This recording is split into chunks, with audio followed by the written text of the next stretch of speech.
only education is also not enough to govern a country with all the problems and the challenges we face.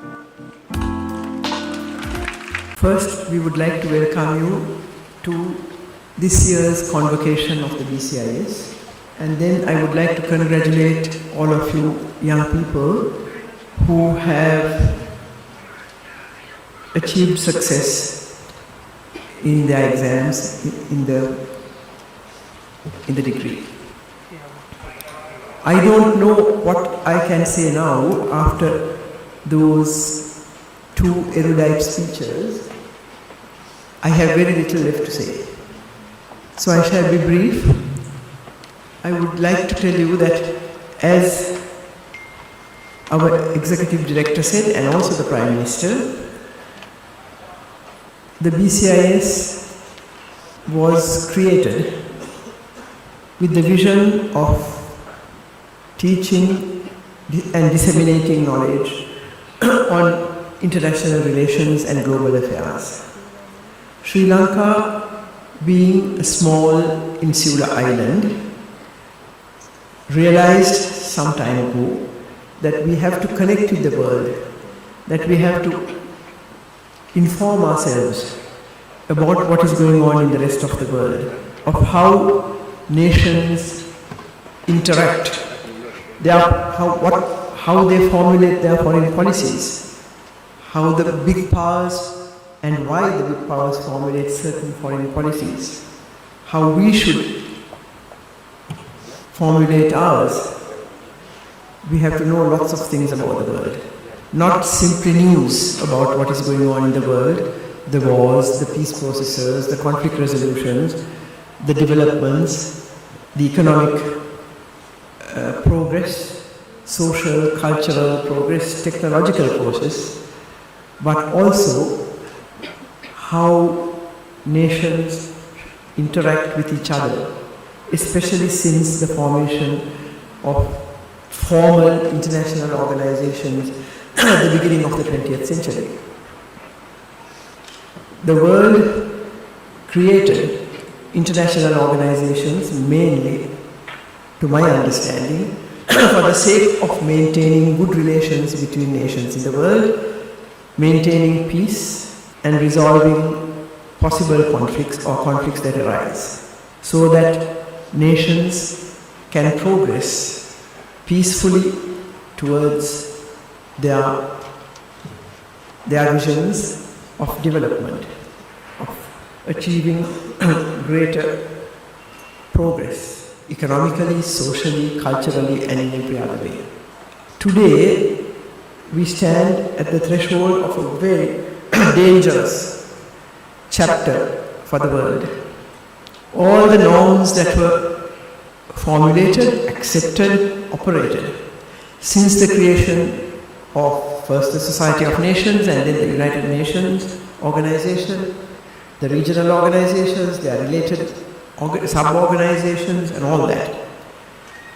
I would say the most essential concept, principle on which they function is to guarantee peace in the world after many years of very destructive wars in the centuries before.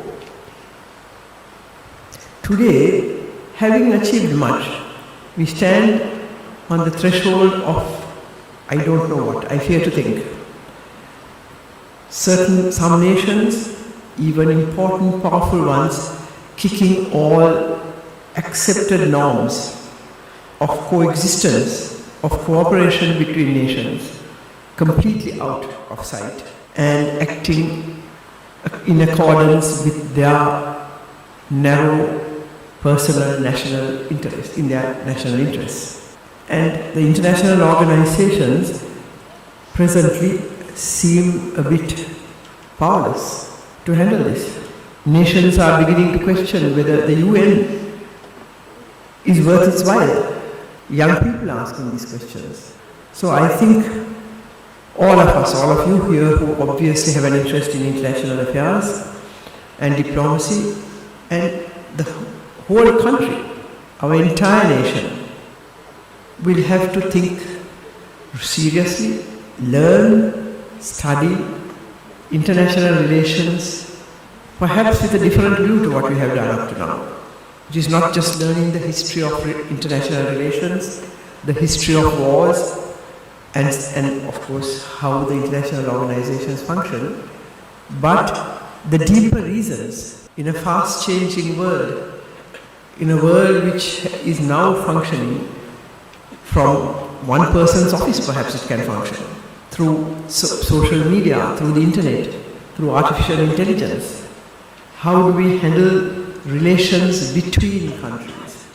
How do we guarantee the respect of one nation for another's sovereignty, their freedoms? How do we guarantee within one nation the respect of freedom and fundamental rights of the citizens of that nation by their governments?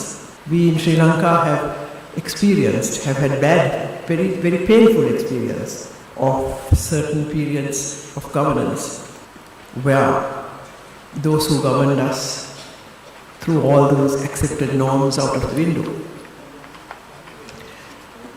Our people have spoken loud and strongly.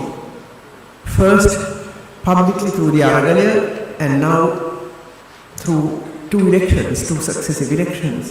They have clearly stated that they want a massive change, a radical change. A radical change was the word that was used. I don't know how many of us understand it. Turning upside down the systems of government we have had in this country for several decades.